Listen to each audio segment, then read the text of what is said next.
o vídeo, certo? Então, apenas demorava um pouco. Bom, a gravação já começou, certo? Então, desejo bom dia novamente, né? Até para quem está assistindo aí gravado.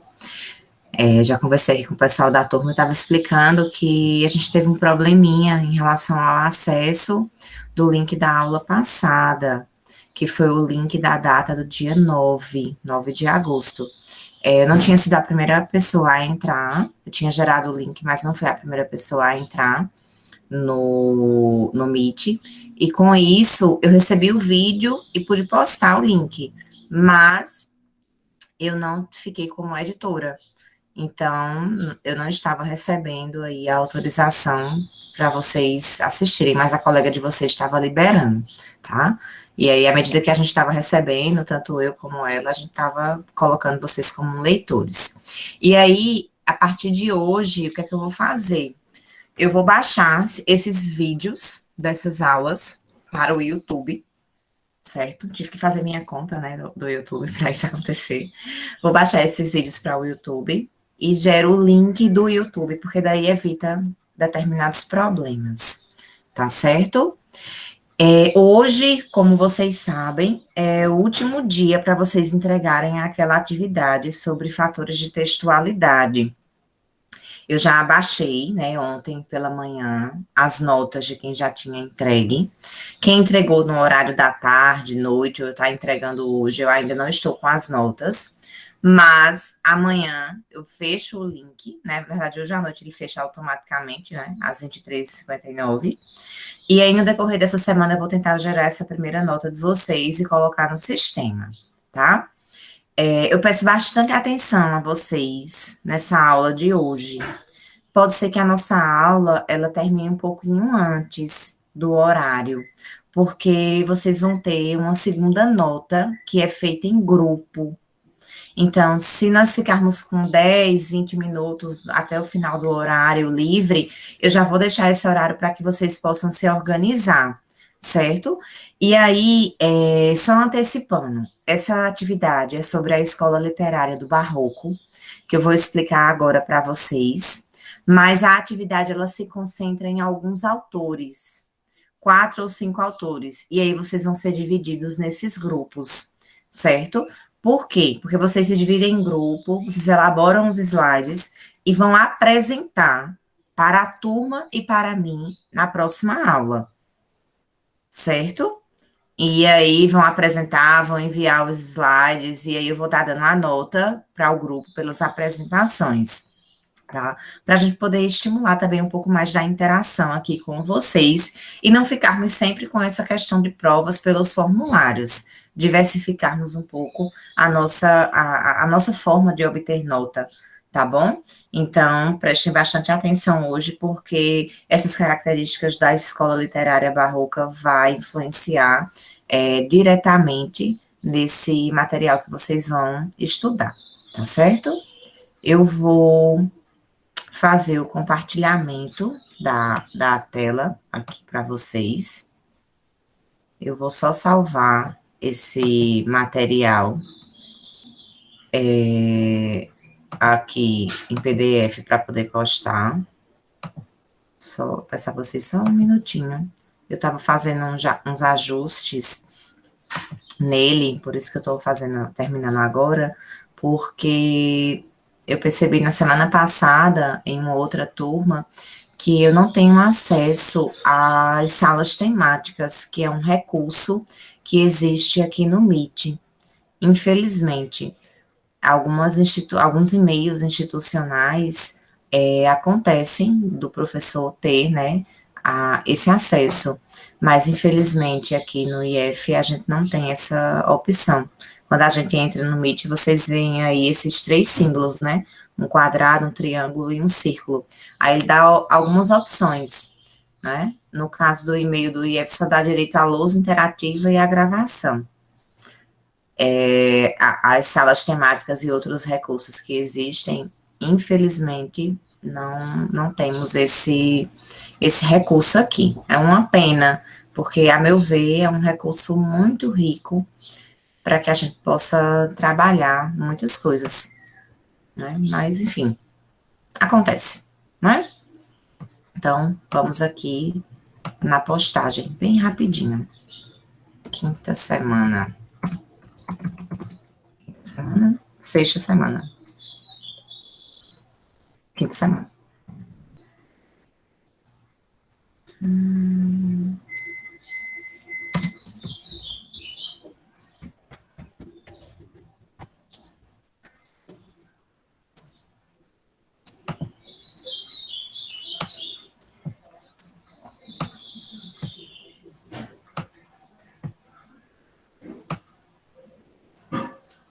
Isso.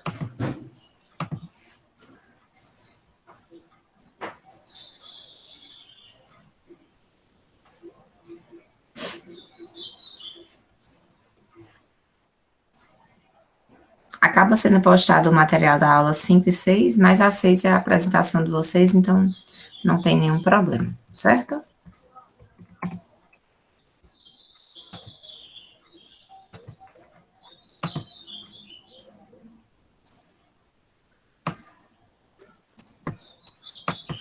E aí, abrindo já esses e-mails, eu gostaria de perguntar a vocês, o que é que vocês entendem por literatura? O que é literatura? O que é estudar literatura para vocês? Sim, vou fazer isso agora, Charles, desculpa. Obrigada por lembrar. Não tem como ser assim, né? Eita, é verdade. Verdade. Eu já postei os slides, mas eu acabo esquecendo. Então, gente, o que é que vocês entendem por literatura?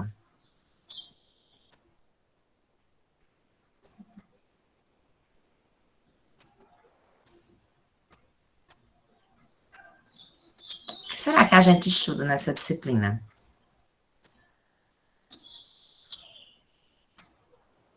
Livros. Estudamos livros. O que mais?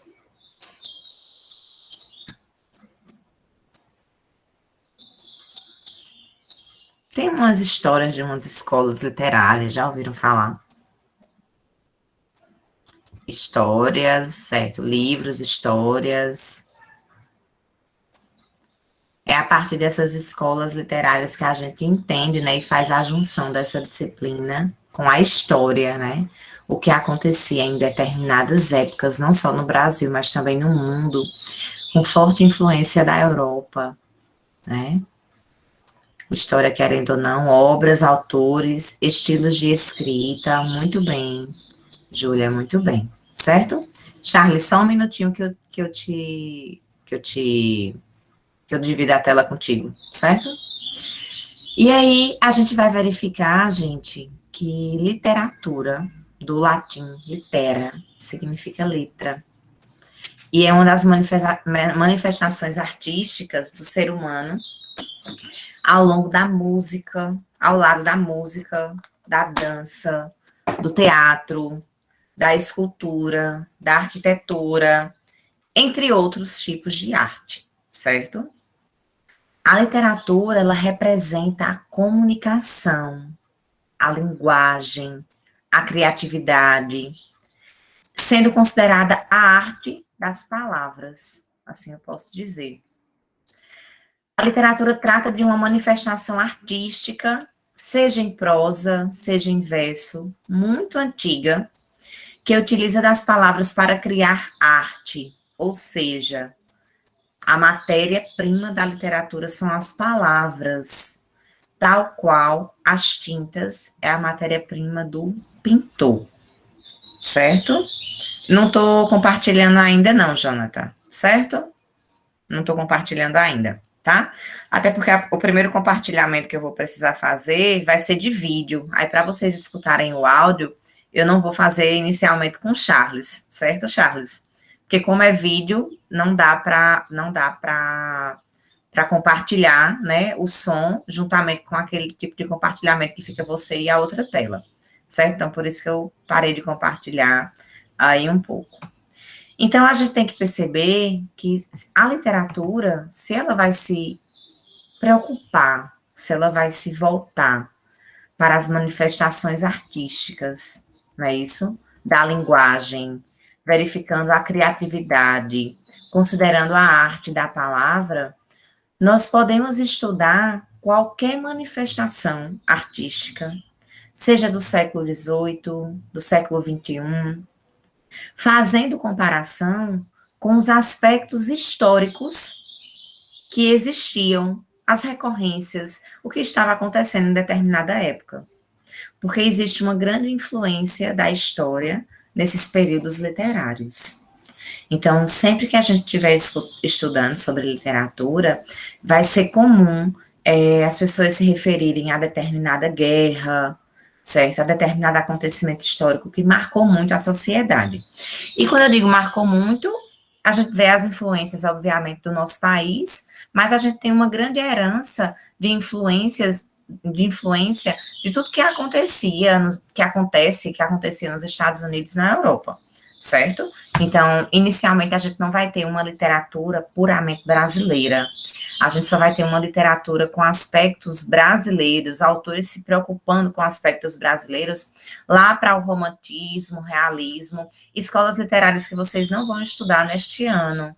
Neste ano, vocês vão se preocupar com escolas que sofriam diretamente influência ou que eram escritas na Europa, tá certo? Embora a gente verifique características mais voltadas no Brasil, tá bom? E aí eu vou fazer o primeiro compartilhamento de vocês, e eu gostaria de perguntar se vocês já assistiram um vídeo, num conto, na verdade, chamado A Bela e a Fera. Já sim. Vocês já conhecem? Tem alguém que não conhece essa história? Acho que todo mundo conhece, né? É um vídeo de 5 minutos, certo? Para a gente poder relembrar aí essa história. Aí, em seguida, eu gostaria de saber se vocês já assistiram o filme A Fera. Não, né? Provavelmente é um filme que vai ficar aí de sugestão. Micael disse que já assistiu. Ótimo. Excelente. Excelente. Então, vão me ajudar aí na hora da interpretação, tá? Então, fazendo esse compartilhamento, eu vou passar esse material para vocês, tá bom?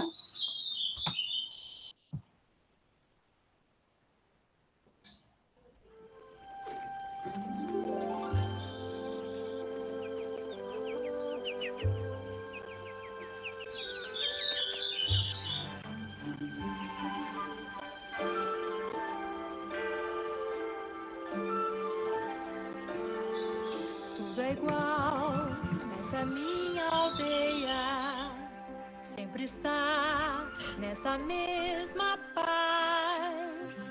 De manhã todos se levantam, prontos pra dizer: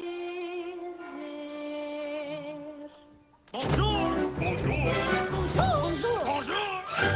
Vem o padeiro com seu tabuleiro, com pães e bolos pra ofertar.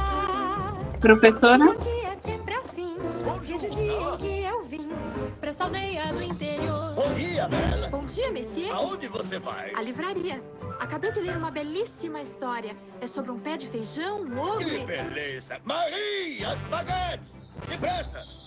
Temos aqui uma garota estranha, tão distraída lá vai ela. Não se dá com o pessoal, Pensa que é especial! chega a ser muito engraçada a nossa Bela. Bonjour! Bom dia, Como vão todos? bonjour, Bom dia! sua esposa viu. Eu quero 6 anos, São muito caros! eu quero mais que a vida que tenho. Ah, Bela, Bom dia. Vim devolver o livro que levei. já terminou? Ah, não parei de ler. Tem alguma novidade? Não, desde ontem. Ah, está bem. Eu vou levar este aqui. Este aqui? Mas já leu 2 vezes. É o meu predileto. Lugares distantes, duelos de espada. Gente, eu interrompi o vídeo, certo? Mas aí deu para vocês relembrarem um pouquinho. E eu vou passar um outro trailer que é legendado, para que eu possa atender a todos, certo? Ravena, muito obrigada por lembrar, certo? Peço desculpas. Então, vou compartilhar um outro material com vocês também, da Bela e a Fera, certo? Só um momento.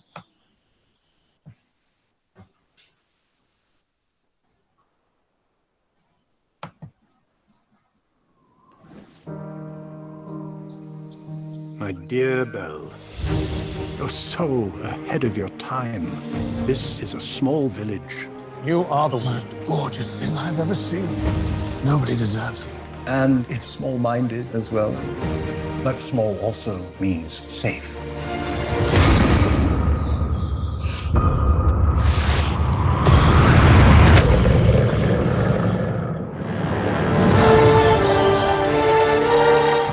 I've come for my father.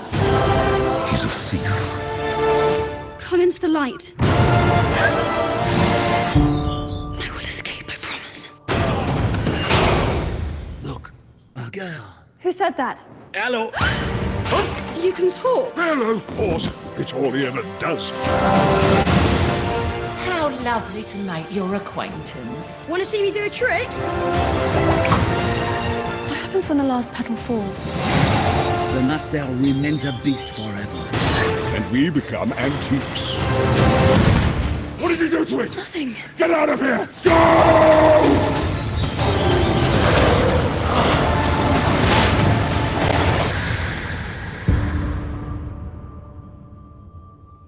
You have to help me. You have to stand. If she is the one who'll break the spell, you must finally learn to love. Have you really read every one of these books? Some of them are in Greek. As it can be.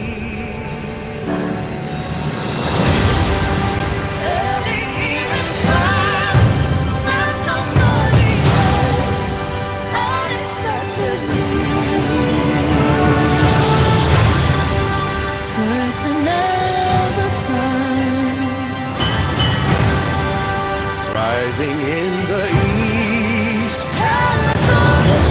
Kill the beast!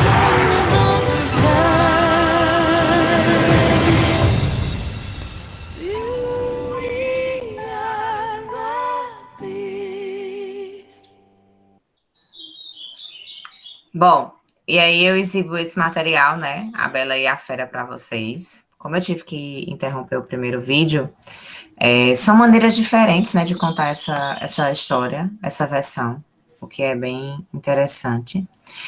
Mas aí eu deixo o link no chat da Bela e a Fera, o primeiro conto, mais como desenho animado, e o segundo, que foi o legendado, eu deixo ele aí, né, que é uma produção da Disney, para que vocês possam, se quiserem, copiar esses links e depois, não é agora, tá? Depois vocês podem assistir, tá bom?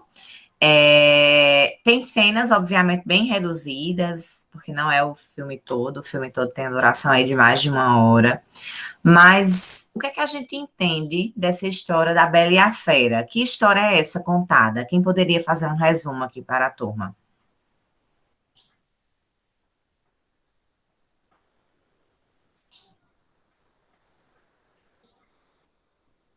Alguém poderia fazer um resumo?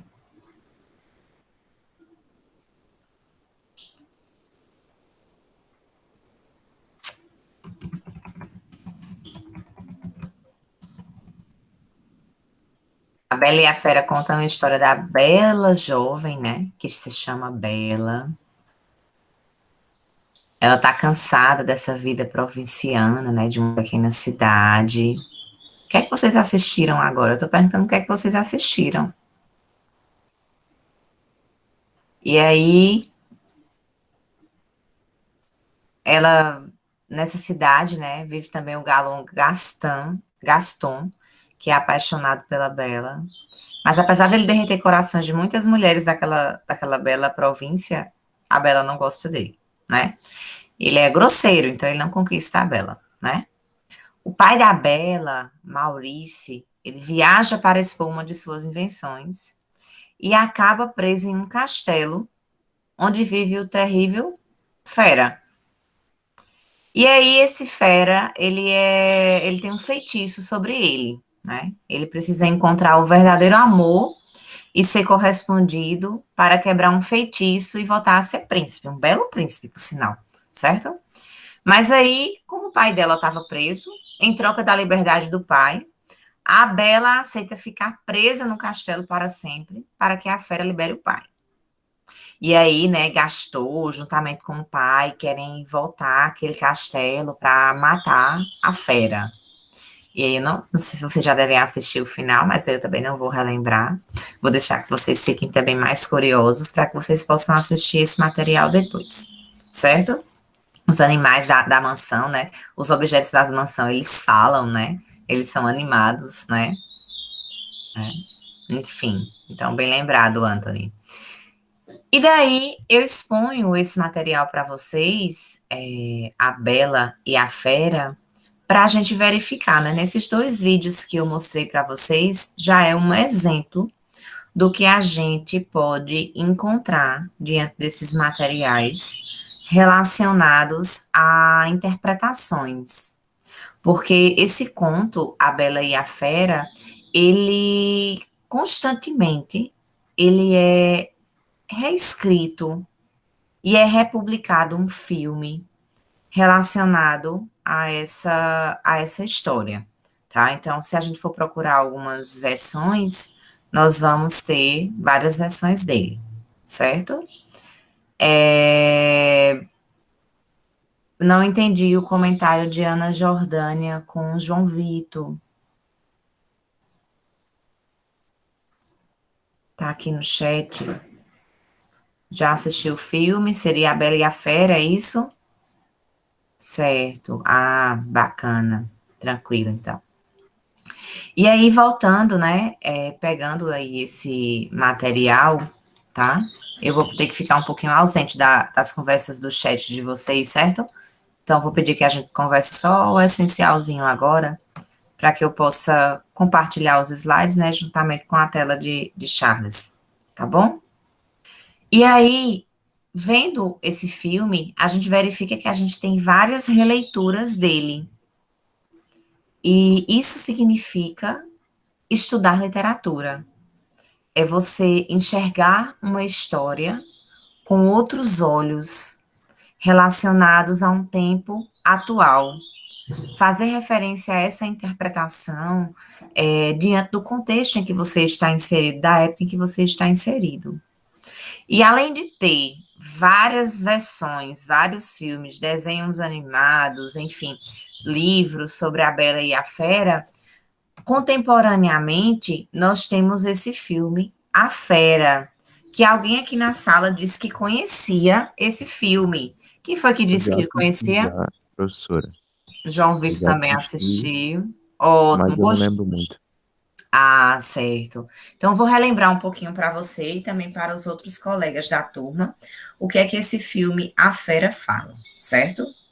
Que ele é um jovem bem-sucedido e cobiçado pelas mulheres, mas ao tentar humilhar Kendra, que é essa moça que aparece na tela, né?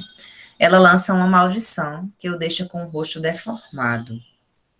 Envergonhado, né? Que ele passa a viver isolado com a companhia de uma empregada e um professor cego contratado para lhe dar aulas.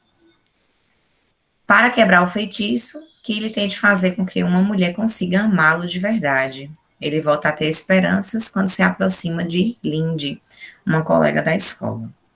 E aí a gente vai observar, diante desse material, que existe uma releitura dessa história, A Bela e a Fera, muito parecida, mas nesse filme, A Fera, nós vamos ver esse conto sendo contado na modernidade, não mais com personagens, né, de desenho animado, mas agora com seres humanos, vivendo em uma sociedade bem mais próxima do nosso ano, certo? Então, é o que acontece. E aí, é natural que as obras literárias apresentem aspectos que condizem com o momento histórico em que são produzidas.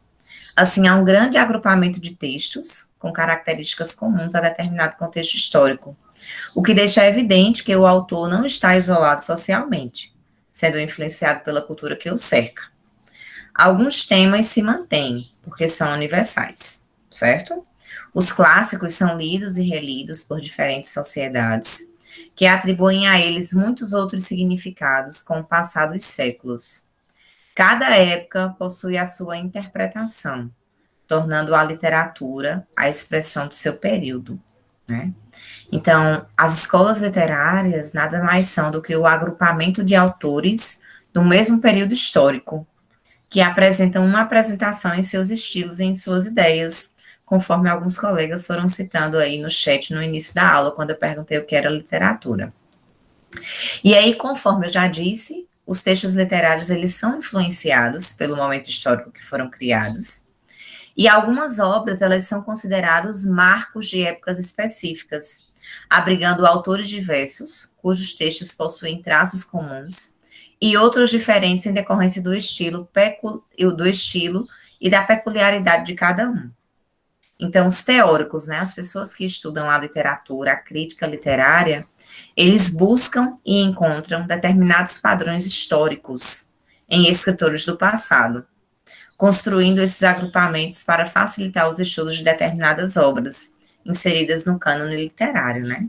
O que são esse cânone? O que é esse cânone literário? São obras exaltadas ao público, né? Exaltadas pelo público e pela crítica, as quais merecem atenção durante um estudo. E aí, no decorrer da vida escolar de vocês no ensino médio, vocês vão estudar alguns autores inseridos nesse cânone literário. E eu posso afirmar que não dá tempo estudarmos todos os autores. Então, vocês vão precisar sempre ficar curiosos diante de quem são essas pessoas que escreveram naquela época e estudarem sempre a mais do que a aula, a mais do que o professor passa, para que vocês possam entender esse contexto como um todo. Aqui nesse momento remoto, nossas aulas estão bem reduzidas, então vocês precisam ir além, certo, desse conteúdo. Nas aulas presenciais, mesmo tendo um tempo a mais, também é impossível estudarmos todos esses autores e características. Então, criem o hábito de, dentro da literatura, vocês estudarem além do que o professor expõe, certo? E aí, como é um primeiro ano, né, estamos começando a estudar literatura agora. Na literatura portuguesa, nós vamos ter, né, historicamente, 3 épocas históricas. A Idade Medieval, que é a Idade Média, a Era Clássica, que é a Idade Moderna, e a Era Moderna, que é a Idade Contemporânea, certo? Com base nisso, a gente precisa verificar aí os períodos em que cada escola se encontra. Pode falar, Ravena. Trocar, professora? Certo, vamos trocar.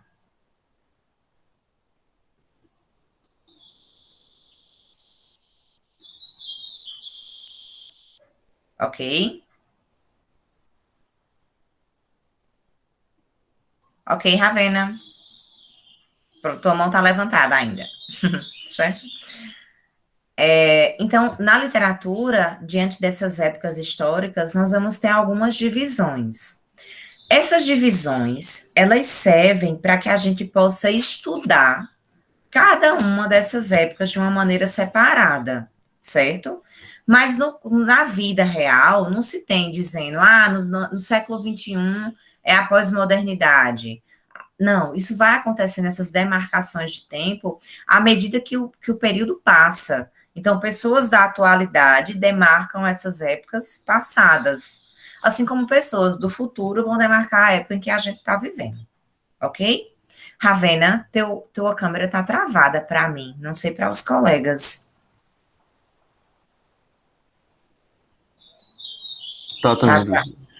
Tá travada a câmera e tá travada, né, assim, a mão, travou tudo. Tenta sair e voltar, porque aí eu acho que fica melhor, né, para o rapaz que o pessoal que tá te acompanhando. Deixa ela só retornar, tá, gente? Que eu volto a exibir os slides.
Ravena. Charles, ela não votou. Eu posso te colocar? Certo. Beleza, acho que ela deve estar com algum problema na internet. Então, diante dessas escolas, nós vamos estudar agora a escola barroca, certo? Que é retratada do século XVI até o século XVIII, o que corresponde a essa época da era clássica, né? Da Idade Moderna, tá? Então, é interessante vocês irem acompanhando juntamente com a disciplina de História, tá? E aí eu exponho para vocês o que significa essa palavra barroco, né? Que na língua portuguesa significa uma pérola tosca e desigual, né? E antes, mais tarde, ela foi usada como forma de difamar o novo estilo, né? Contra o barroco foram lançados inúmeros adjetivos, né? Diziam que era uma escola grotesca, uma escola extravagante, uma escola irregular, uma escola estapafúrdia, né? Então, toda essa aversão a esse estilo seiscentista, ele se deu por conta da maneira com que os artistas fizeram uso das formas clássicas.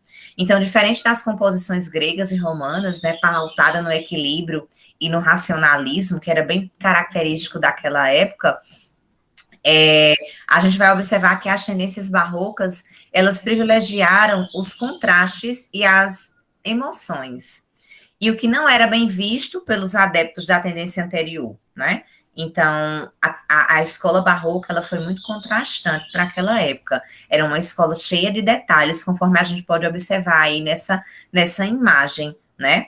E o triunfo da divina província. Então, essas épocas, essas casas, essas igrejas pintadas, né?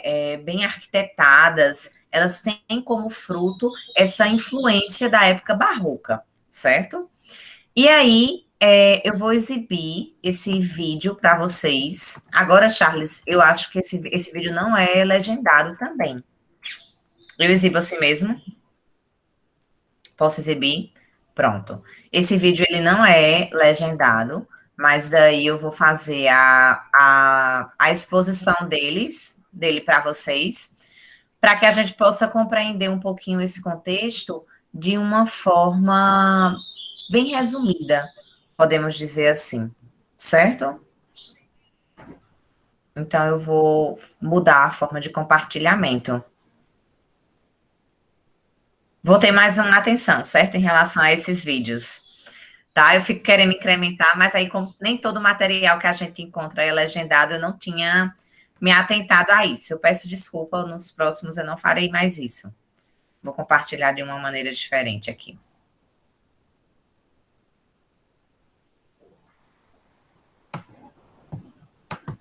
Pequei, Senhor, mas não porque hei pecado.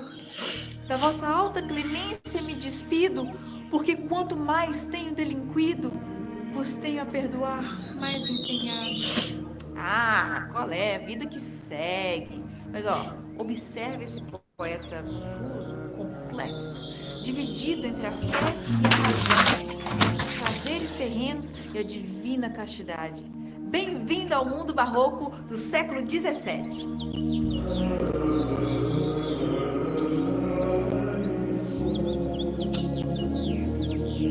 O barroco surgiu na Itália no século XVI, mas rapidamente se alastrou pela Europa e chegou em outros continentes. A Europa vivia o período das monarquias absolutistas. A Igreja Católica tinha sofrido perdas com a Reforma Protestante e agora se reerguia com a sua contra-reforma. A Renascença e o humanismo haviam deixado de herança o antropocentrismo, que significa ter o homem como centro do pensamento filosófico. Mas a Igreja, com a sua doutrinação, tentava resgatar o teocentrismo, ou seja, Deus como centro do pensamento filosófico. E é claro que essa receita foi uma ótima briga, né? E foi essa disputa entre o antropocentrismo e o teocentrismo que resultou na noção de homem dividido, confuso, em dúvida e aparentemente perdido, bem característico do barroco.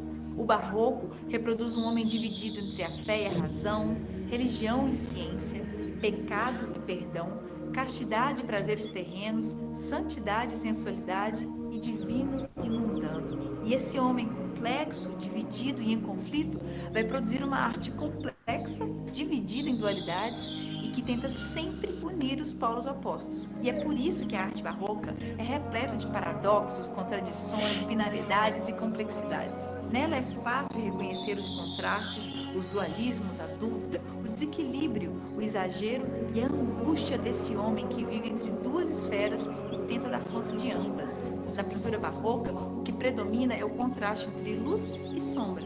Observe que a parte iluminada e clara parece saltar da tela ou estar num plano acima. Na escultura barroca, percebem-se a exuberância e o rebuscamento. Mas esqueça aquela moderação, economia, harmonia e equilíbrio do Renascimento. O que predomina é o exagero, o contraste, o paradoxo e o desequilíbrio. Nessa obra-prima, observa o exagero da quantidade de tecido que envolve Santa Teresa e o rebuscamento das dobras retorcidas das vestes do anjo. Olha só o contraste. Uma santa recebe a visita de um anjo, mas sua reação é de êxtase, idêntica à de um prazer sexual, que está evidenciado pela expressão do rosto dela. Agora, na literatura, predominam-se a antítese, exposição de expressões de sentido contrário, e o paradoxo, que é a apresentação simultânea de ideias opostas. O exagero aqui fica por conta da hipérbole. O barroco é muito, muito rico e a gente podia falar muito mais sobre ele. Mas hoje a gente fica por aqui. Até a próxima. Bom, esse vídeo, ele tá disponível no YouTube para vocês, certo? Nos slides, vocês vão poder ver o link dele. E aí, eu aconselho que vocês, ao lerem novamente esses slides, né, eu sempre deixo para que vocês façam a leitura com mais calma, vocês possam pegar esse material e possam anotar no caderno de vocês as características principais que essa apresentadora fala, né? Porque a escola literária barroca, ela é muito complexa, como ela diz, né? É a escola do exagero, é a escola do contraste, é a escola do desequilíbrio. É nessa escola em que a gente verifica nas obras que o homem, ele era um ser confuso, né? Ele estava sempre entre o pecado terreno e a tradição religiosa, né? Senhor, errei, desculpa-me por ter pecado, né? Ou então, Senhor, eu vou continuar pecando, mas eu sei que tu vai me perdoar, porque tu é meu pai, tu é divino, né? Então, a gente tem sempre essa contradição, podemos dizer assim, né? Algo que a gente pode verificar, que se aconselha até hoje na modernidade, essa característica, né?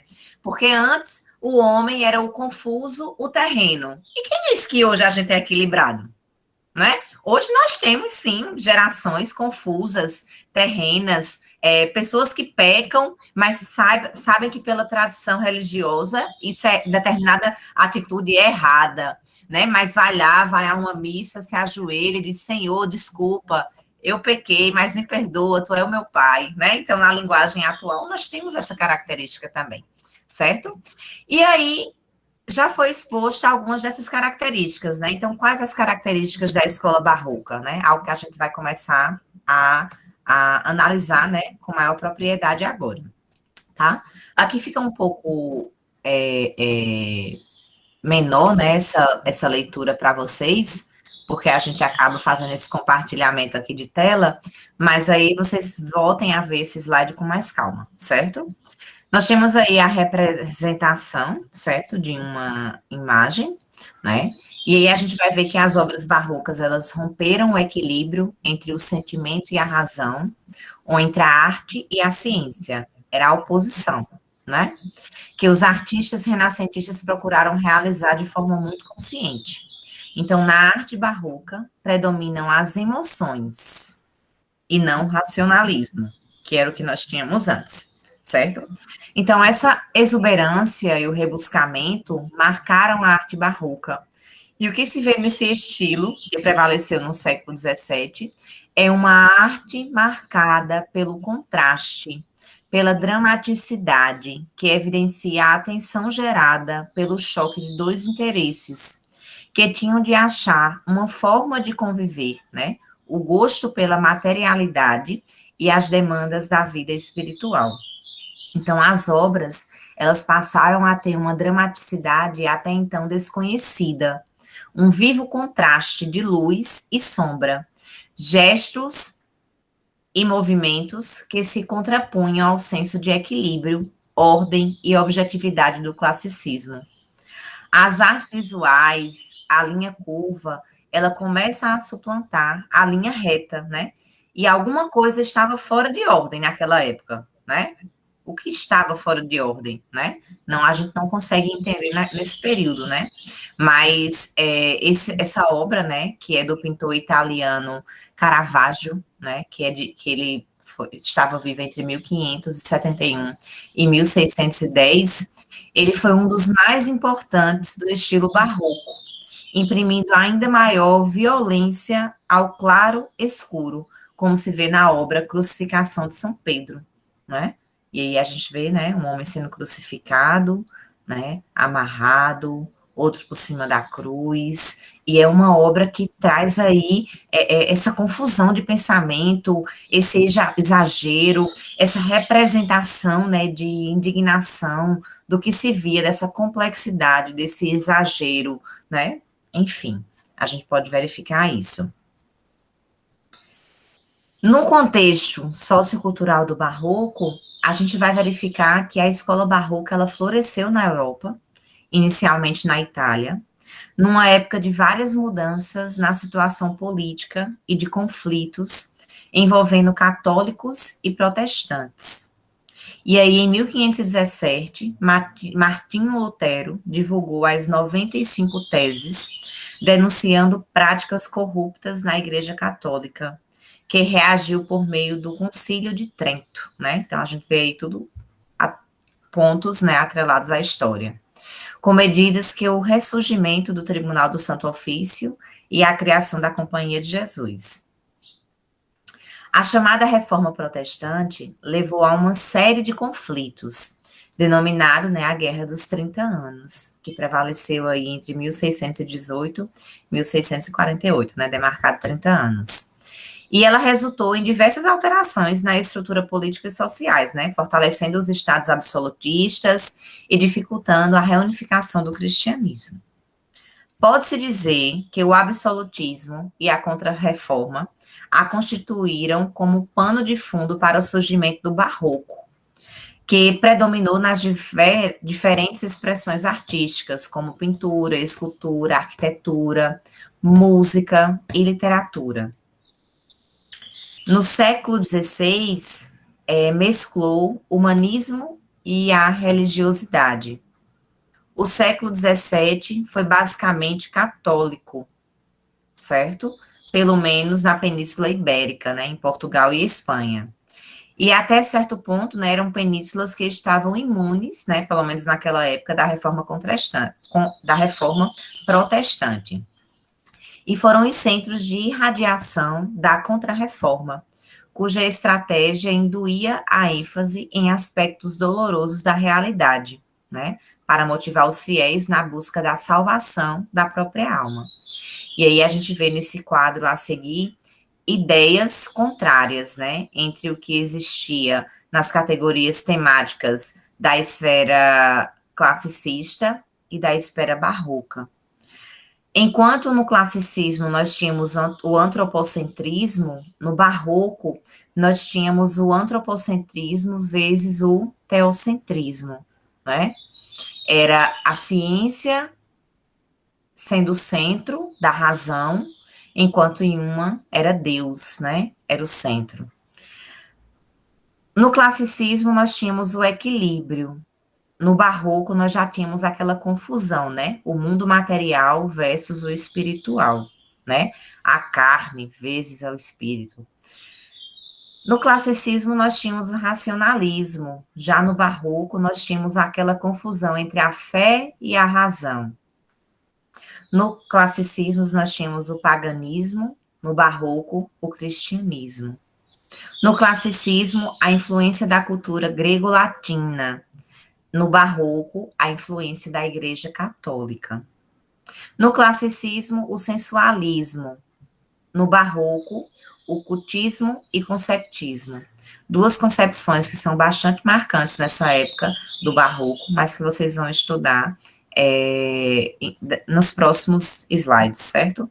pelo tempo, não vai ser hoje, vai ser na próxima aula. Tínhamos também, no classicismo, o universalismo, no barroco, o maniqueísmo. A gente estuda também em breve o que será isso.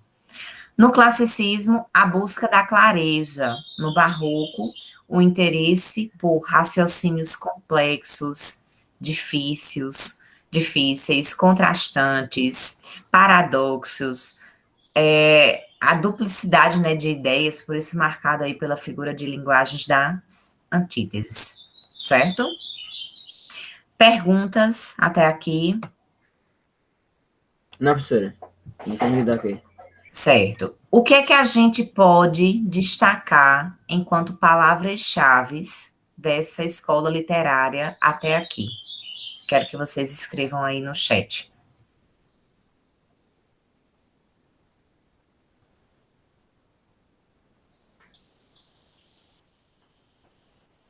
O dualismo, certo?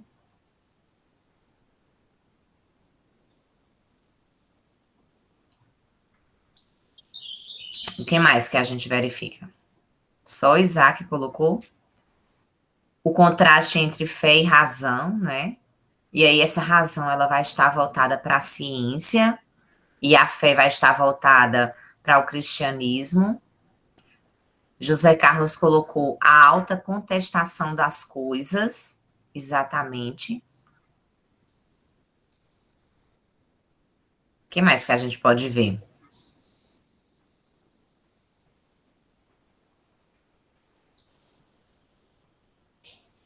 Teocentrismo versus antropocentrismo, isso.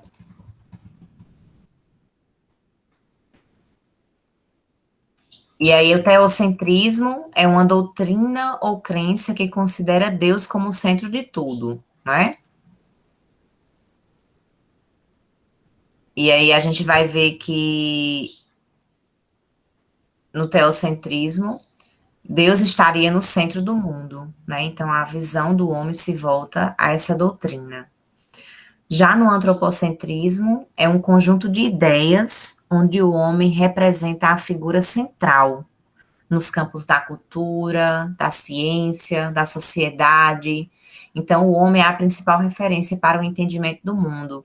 E aí é nesse antropocentrismo onde as pessoas se voltam à razão, à ideia da ciência, que o que determina as coisas deve-se ter uma explicação científica, né? Então, na época do barroco, o antropocentrismo ia contra o teocentrismo, certo? Lembrando que para o classicismo, certo? Nós íamos ter o antropocentrismo, e no barroco, nós vamos ter como característica a crença do teocentrismo, Deus é o centro, tá certo? Aqui no chat também colocaram outras coisas, né? Equilíbrio e exagero, exatamente. Antes nós tínhamos o equilíbrio, no barroco nós vamos ter o exagero, né? A igreja, né? Deus como centro, isso. A alta contestação das coisas, né? O homem entre o pecado e a tradição religiosa, né? O homem perdido, o homem confuso em seus sentimentos, né? E isso vai ser demonstrado nas suas obras, tá? Eu não vou me estender mais nesse material, porque não vai dar tempo da gente continuar. Então, eu vou precisar fazer um rearranjo da disciplina, certo? Em relação aos slides, ao que eu tinha pretendido, tá? Como eu preciso fechar a nossa disciplina na próxima semana, porque é o período máximo que eu tenho para a primeira, vou anotar aqui, que eu parei no slide, 14. Veja que eu ainda tenho muita coisa para exibir para vocês, né? Eu tenho do slide 14 até o 23, podemos dizer assim. Eu vou passar primeiro a atividade, porque a gente deixa essa atividade para a próxima semana, certo? E o restante das explicações da escola barroca eu deixo para de hoje a 15 dias, tá bom? Porque daí eu faço um rearranjo nesse cronograma. Vai valer 100 pontos, certo? É a segunda nota, Guilherme, o meu aniversário é agora, em setembro, hein? Vai ter aula no dia do meu aniversário, inclusive. 27 de setembro. Anotem aí que eu quero os parabéns da turma toda, tá? Quero ganhar de presente vocês com esses vídeos aí, essas câmeras todas desbloqueadas, para que eu possa conhecer todos. Tá bom? Anotado. Beleza. Então, bora lá. Quem são os principais autores? 27, Eleni. Só não perguntem a idade, tá? Que eu não vou dizer, não. Tô brincando, no dia eu digo. Nós temos como principais autores Bento Teixeira, Gregório de Matos, Manuel Botelho de Oliveira, Padre Antônio Vieira, certo? E aí nós temos esses 4 autores. Eu quero 4 grupos na sala, certo? Não é necessário que todos apresentem, mas todos têm que ajudar na elaboração, certo? E aí, eu vou deixar o tempo de 10 minutos para a apresentação de cada grupo. Porque a gente comenta materiais de um e de outro, a gente demora entre um e outro. Quem é a presidente da sala?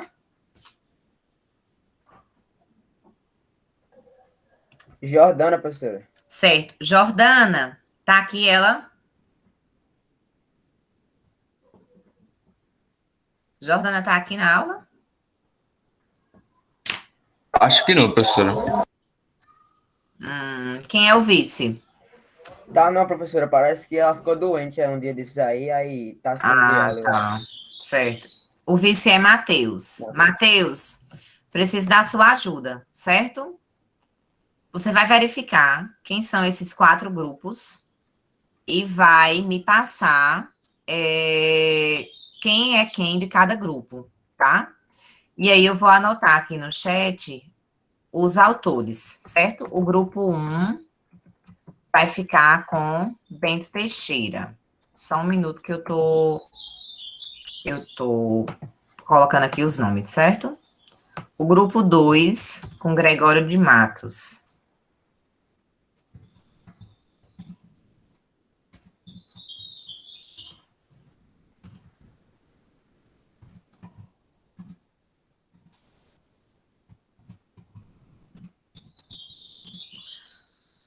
O grupo 3 fica com Manuel Botelho de Oliveira. Eu vou explicar o que é que eu quero, tá?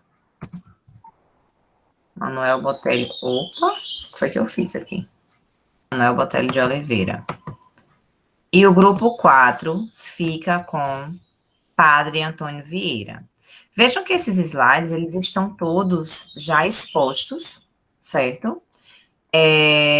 Já expostos na própria plataforma de vocês. Mesmo o material que eu vou explicar de hoje a 15 dias, ele já pode ser lido, tá? Como forma de ajudar nessa explicação.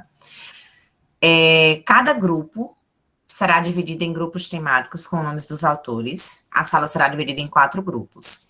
Eu acho que vai dar aproximadamente 8 pessoas para cada grupo. 7, 8 pessoas, certo? Só um minuto, Isaac, que eu vou explicar agora, certo? Vocês vão pesquisar sobre esse autor, a vida dele, as obras dele, certo?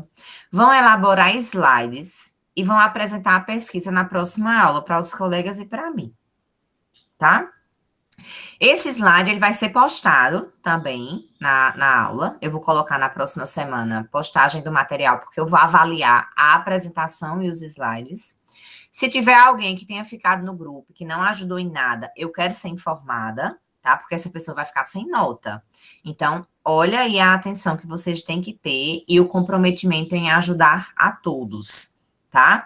E aí eu quero que o presidente da sala faça essa lista de quem são esses grupos e me envie no decorrer da semana, tá certo? Para que eu possa verificar aí quem são essas pessoas e possa estar atribuindo a nota no dia. Vou voltar para o chat, certo? Só um minuto. Para falar exatamente o quê? Já expliquei. Vai ser próxima segunda, exatamente. O prazo é próxima segunda. O material tem que estar pronto até a próxima segunda. Na aula da próxima segunda, a gente vai ter a apresentação e vocês vão enviar os slides. Então, ou seja, a apresentação é em 23/8. 23/8 de 2021. Professora, Apresentação dos grupos. Oi. a senhora quer quantos slides nesse trabalho? Pode ser quantos a gente quiser ou não?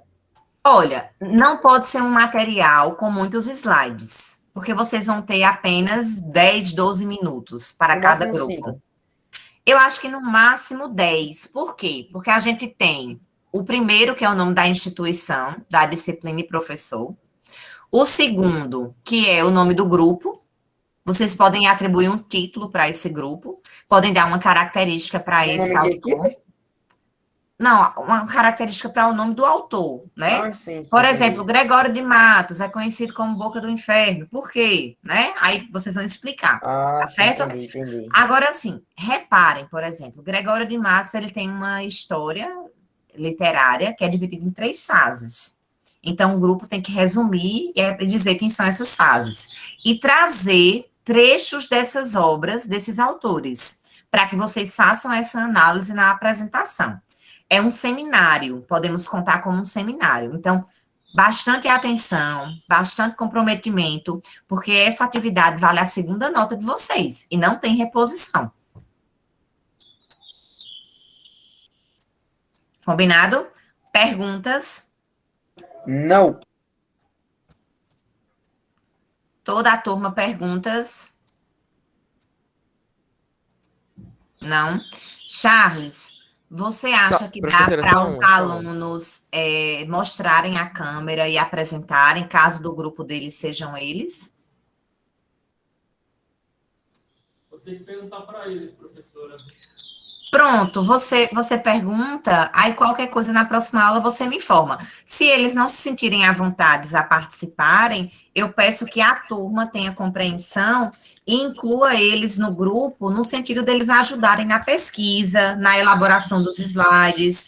Eu quero slides organizados, então vai ter que ter gente para organizar slide, vai ter que ter gente para formatar, vai ter que ter gente para pesquisar. Então, dá para todo mundo dividir as tarefas, certo?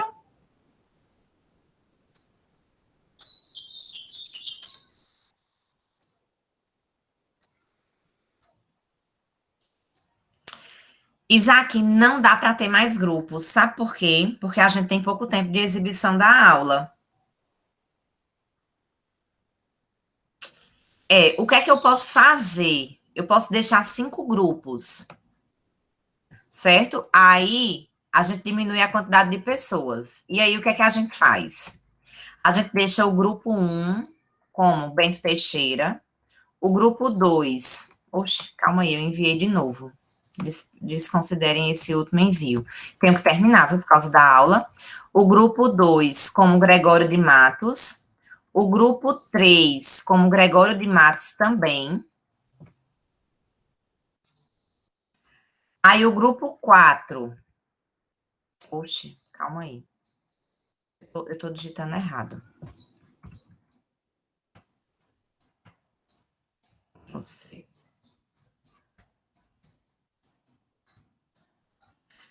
Grupo 3, como Gregório de Matos. Só um minuto que eu finalizo a aula, tá, gente?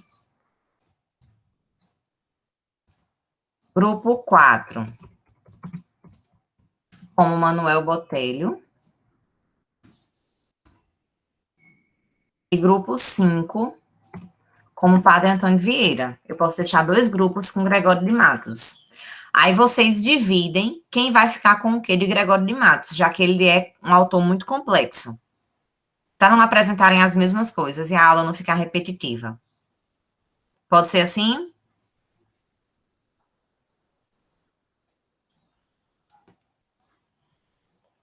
Aí diminui o número de pessoas, né?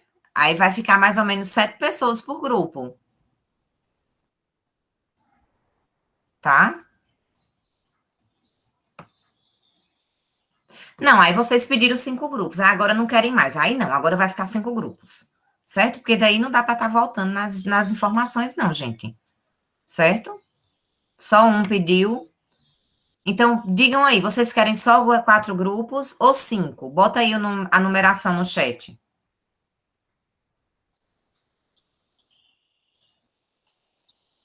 Só 4. Beleza, então. Então, 4 grupos. Vocês só fizeram confundir minha cabeça aqui, certo?